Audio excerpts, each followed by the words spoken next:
In this session, we will talk about the importance of nodes and supernodes to every pioneer, and what are some examples of additional roles nodes can play on Pi network. Not only is Pi node the cornerstone of the Pi blockchain, but also it contributes to the ecosystem building and economic applications of Pi. For example, in addition to securing the ledger, supernodes can also technically support applications of decentralized finance, which is also known as DeFi. These applications are such as tokenization of real-world assets and tokenization of real estate.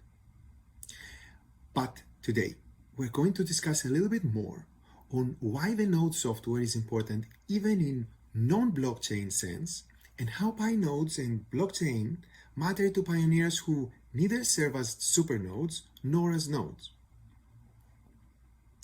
The original vision of the Pi node software was never just limited to operating and supporting the blockchain. Of course, the blockchain, as it secures the ledger of transactions, it is certainly the core and base layer of the decentralization of Pi network. But the benefits of building a user-friendly node software is having extensibility of the functionalities of the node and a large group of people who can contribute to the applications of the node software. So today we want to share a little bit more about the long-term strategy of the node software beyond securing the ledger. Let's look at the network currently. We have over 200,000 pioneers who downloaded and installed the Pi node software, and there are over 60,000 nodes active every day, out of which 40,000 appear to be actively managed, for example, updating to the latest version all the time. A portion of these nodes will become supernodes, depending on the selection process based on the hardware operating systems, network performance, and various metrics we have. But what is the core team's plan for the people who are running the Pi node software who are not necessarily supernodes or nodes responsible for maintaining the ledger? Actually, we have great expectations for them, and we are open to any suggestions that build on top of our thoughts. First of all, the desktop Pi application serves as a redundant interface for the mobile application interface. Not only does it provide desktop or laptop accessibility to the mobile application functionalities, for example, the chats, mining status, future uses of Pi applications, but it also serves as one important step to decentralization in regard to the centralized points of mobile apps stores. App stores have been one point of centralization in the Pi network ecosystem all along. Given the controversy about cryptocurrencies, app stores are particularly strict in reviewing applications related to cryptocurrencies.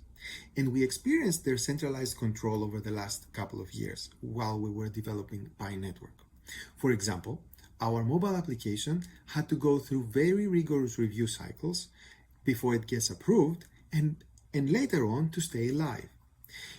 And we also saw other legitimate applications sometimes getting completely delisted from app stores for various reasons.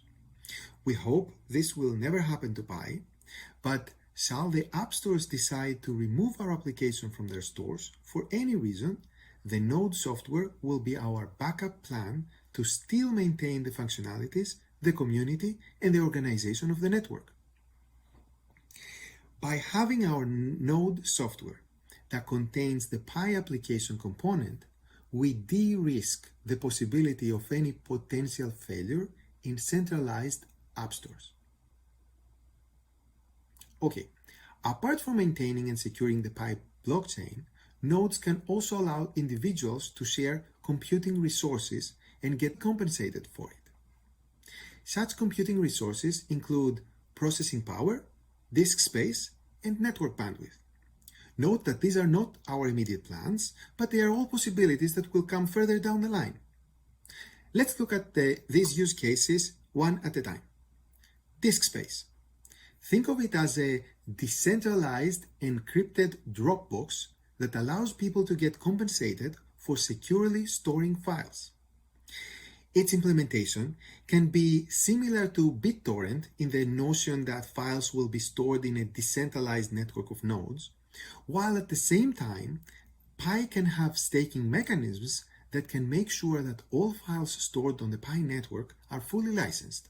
For example, if a file is found to be infringing someone's rights, the file's uploader could lose their stake. To put this in perspective, as a use case, the core team pays thousands of dollars every month to Amazon AWS for storing the Pi node software files so that pioneers can download them and install the Pi node. In the same manner, other websites and applications do the same. So instead of these websites paying Amazon, they could be paying that cost to pioneers, using Pi of course, thus creating a passive income opportunity to Pi node operators. Let's look at network bandwidth.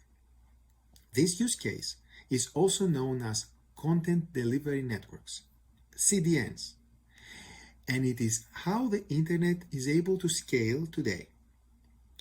For example, the Pi application, like any other app or website on the internet, contains both graphics, images, videos, and media, and it needs to ask the server individualized questions. For example, what is my Pi balance right now? So while the individualized questions must reach a Pi database to be answered, the vast majority of the graphics and media are the same for all members and can be actually answered by a decentralized server near that person. So, for example, when a pioneer in Paris opens her app, the Pi logo comes to her from a server in Paris operated by our CDN provider, while her balance comes from Pi's database in San Francisco. This process helps speed up the application tremendously because the majority of the data can be delivered fast from a nearby data center or computer, and they don't need to travel long distances through the Pacific Ocean. And that's something that all major apps on the internet do. They use CDN to deliver their content. Once again, to put this in perspective, the core team spends thousands of dollars a month to our CDN providers. But for Pi network, with a distributed node network, there should be no need for such an intermediary CDN when there's tens of thousands of pioneer nodes in every corner of the world. There's probably a pioneer closer to you than any of the CDN servers. There may be one in the same building that you are right now. What if Pi nodes could utilize their unused network bandwidth to function as a decentralized CDN? If we were able to create such a CDN marketplace for pioneers, they could be receiving additional passive income for operating their nodes. Let's look at processing power. Every computer has one or more processors. These are called CPUs.